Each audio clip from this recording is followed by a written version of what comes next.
Hello, Steve White, TrekBoy89 for SteveArts89. Well, I saw an interesting article on bounding into comics, and I was going to read it and write some notes and do an article, like a video on it. And then I remembered I can't read my own handwriting, so I thought maybe I might just try reading the article in the video for the video. I thought maybe I'll do that. So, as I said, from bounding into comics, there's new rumour claims more Star Trek shows cancelled, including Picard, as internal struggle mounts between Emma Watts and Alex Kurtzman. A brand new set of Star Trek rumours has surfaced claiming that there is an internal power struggle being waged between Emma Watts and Alex Kurtzman for the future of Star Trek. Well, he sure as hell can't be left with it. Not only does this new rumour, I think from 4chan, there's a stupid symbol in front of an advertising thing in front of the text, which I didn't notice. 4chan detail, there is an internal power struggle, but it also claims that Star Trek Picard Season 2 will not be happening, and that Lower Decks might also get the axe. The rumour begins by claiming that Star Trek Prodigy is being cancelled internally, due to Emma Watts pushing to take the reins of Star Trek away from Alex Kurtzman and Bad Robot, or someone needs to. Star Trek Prodigy was just recently announced by Viacom CBS just about a month ago in July. In that announcement, the official Star Trek website revealed that the show was being developed by Kevin and Dan. I thought that said Kelvin, the Kelvin timeline. Kevin and Dan Hageman, and overseen by Nickelodeon's Ramsey Nieto. I should remember all this. I actually did a video on it. The series is expected to be fully CGI animated and follow a group of lawless teens who discover a derelict Starfleet ship and use it to search for adventure, meaning, and salvation. There would be no derelict Starfleet ships. They'd just leave them lying around the galaxy. Jesus. Let's not get into that. They announced that Sirius was expected to debut on Nickelodeon in 2021. Just a week ago, Star Trek would also announce that they found a director for the series in Code Hunter's Ben Hibbon. Don't remember that. Not only will Hibbon direct, but he will also serve as co-executive producer and creative lead. NATO announced Hibbon's, I hate pronouncing people's names, involvement, saying Ben's contributions, oh shit, maybe this isn't a good idea, to the world of animation are immeasurable, and we are so lucky to have his vision and creative genius on Star Trek Prodigy. As an incredible storyteller and a world builder with a distinct vision, his original approach paired with this beloved property will bring the characters to life in a whole new way. Hibbon added his own comments, getting the chance to work with an IP like Star Trek has been an incredible opportunity, particularly when partnered with the talented teams at Nickelodeon, CBS and Secret Hideout. Nickelodeon, yes, CBS, maybe, Secret Hideout, no. Who have been pushing the boundaries of what animation and serialized storytelling for younger audiences can deliver. It's hard to imagine the show could be cancelled 7 days after finding a director, but it's also not the first time the show would also fall in limbo while having an attached director. As far as the internal struggle between Kurtzman and Emma Watts, Watts was announced as the newly appointed president of Paramount Motion Picture Group, a subsidiary of Viacom CBS, at the end of June. Oh, so she's only been in there for a month. Oh, yeah, she hasn't had time to sort that out. It's a mess. I heard this report and I didn't have any idea how long she'd been around. In a report from Deadline, they detailed that Watts' role would be to oversee the studio's film operations from development to release, including Paramount Pictures and Paramount Players production. Wow, they would love trust in her labels. As well as managing the creative development group and supervising casting, physical production, post-production. Wow, she's in charge of everything. Okay, she must really have impressed them to get that much trust. Watts made a few comments saying, at such a rapidly evolving time in our business, Paramount's rich history and commitment to unique and diverse storytelling makes it essential in this new era of filmmaking, she added. I look forward to working alongside Jim and the rest of the talented Paramount team to continue creating an environment that not only produces stability and confidence within, God, this is so PR, within the industry, but also empowers a creative community to do their very best work. Okay, so that told us nothing. According to another report from Deadline earlier this month, Watts' top priority is Star Trek. They claim that the new film chief Emma Watts, who managed many a franchise at Fox, is the... Okay, so she did this at Fox before. And of course, Fox is dead, so she had to get a job somewhere, so she's gone to Paramount. In the process of figuring out which way to go. According to another report from Deadline earlier this month, Watts' top priority is Star Trek. They claim that the new film chief, Emma Watts, who managed many a franchise at Fox, is in the process of figuring out which way to go. Did I just repeat that? I did. God. I screen captured it. I've just screen captured the article, and I'm just reading the individual pages. Nevertheless, the rumour goes on to point out that this is so bad. Nevertheless, the rumour goes on to point out that the Star Trek short treks have been cancelled. The rumour has also... When were they ever an actual series or a thing? They were just so random. They just made them out of spare parts and leftover change in the seats. The rumour also added that Star Trek Discovery Season 3 will most likely be its final season. God, I hope so. Due to Watts' intervention, the rumour specifically states Star Trek Discovery Season 3 has been edited and filmed to end on a series finale, but was meant to leave things open if there was a possibility for a renewal. However, thanks to Watts, it's definitely will not be.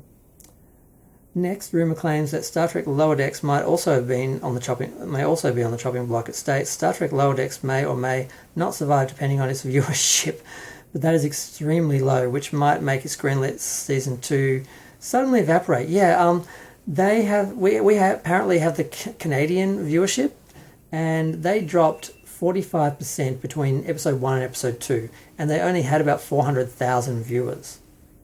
That's 45% in episode 1 and 2. Now, most series will lose quite a bit from the first episode to towards the last episode, and then usually the last couple of episodes pick up, but that's pretty bad. And that's apparently what happened with Picard as well. They lost half the viewership, but they had a bigger viewership to lose. They could lose a few, but Lower Decks didn't even have it.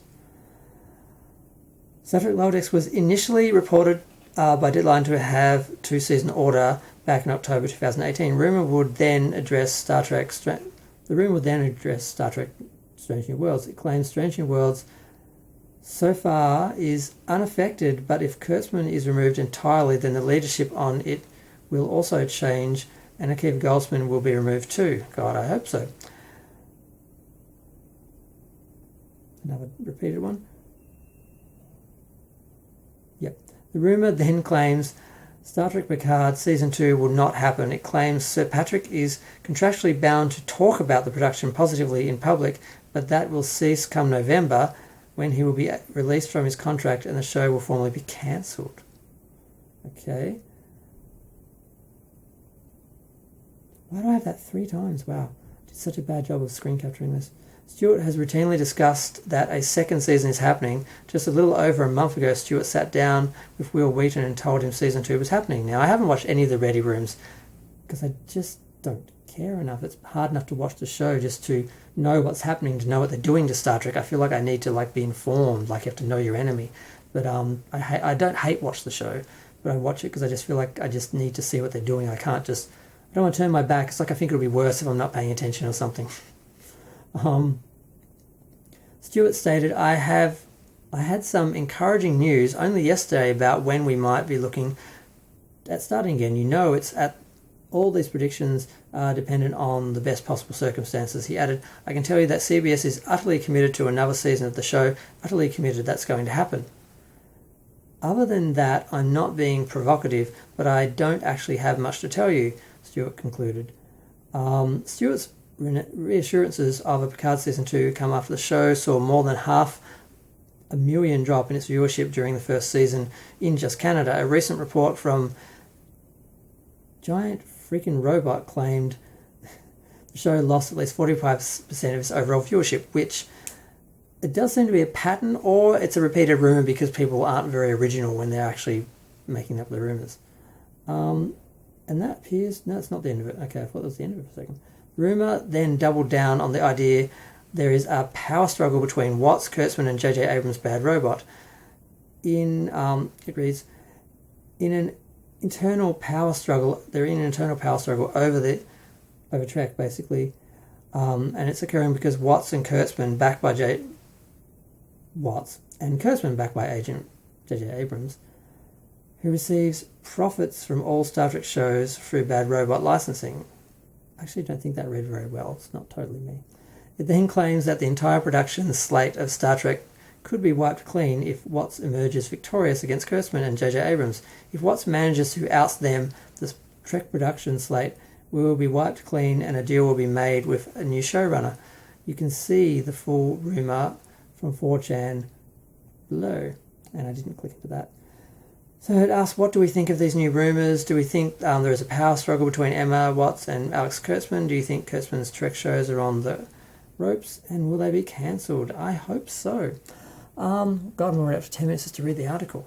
Well, that's interesting. Not a lot of new stuff there, but I sort of thought there could be a problem because, well, Paramount wanted Star Trek. Paramount couldn't get Star Trek because CBS had it. CBS wouldn't give Paramount Star Trek. They gave them a separate license where they could just do this alternative universe version of Star Trek, which limited them, and the whole point was they didn't want them to eat into their merchandising and everything, so they didn't want them to produce actual Star Trek because then that would compete with their actual Star Trek, so they gave them an alternative Star Trek. And then CBS wanted to make Star Trek and they couldn't because they had a no-compete clause, so then they had to negotiate with Paramount to then make this third alternate universe, which is Discovery, which is why it doesn't resemble Star Trek at all, not even as much as the JJ films. And the whole debate is it part of that universe? Is it its own universe? They try and say it's canon, but we all know it's not because we're not stupid, deaf, dumb or blind. So it's a big, huge mess. And then Paramount and CBS came back together, and then the assumption was it would all just magically go back to normal, but of course, all these people from Bad Robot are contracted. They're trying to hold on to their jobs and hold on to their money, hold on to their profits. They get paid to make Star Trek, so they make money. Even if it doesn't make money, they make money. So they don't want to let it go. And, well, so that's a big mess. And I guess it makes sense now we've got this new lady coming into Paramount and she wants to get it, back in shape and Star Trek back in shape. She's going to butt heads with Kurtzman and Abrams because they don't want Star Trek to be in good shape. They want it to be trash because they think that's what sells. They don't think real Star Trek is going to make money because it only appeals to a certain amount of people. But those people are so committed, they spend their whole lives collecting Star Trek merchandise, which they spend a lot of money on, and basically Paramount was living off that, less so than the viewers or the box office from the films. They were living on the merchandise and the profits, but that all went away with the new era and the new licensing. So no one's really happy, but I can see if they don't work with her and if they're not willing to change and adapt for this new situation and basically admit that their Star Trek isn't working and make changes, then there's going to be some problems ahead with Star Trek going forward.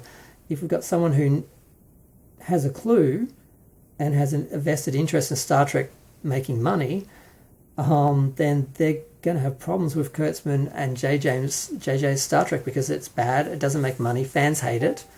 It looks like there could possibly be a battle for the soul of Star Trek. And how is that going to go? Well, hopefully Paramount wins because Paramount used to have it. So Paramount wants it back. CBS doesn't care about it. If they can find something else to make money out of instead of Star Trek, they'll dump it and not care. So I'm really hoping... that alleged rapist, Les Moonves, his last evil deed was giving Alex Kurtzman a 5-year contract to stay in Star Trek, and that was just to stick it to Paramount because he knew they were going to take over and they were going to get CBS and all that. And he just wanted to stick it to was it Sherry?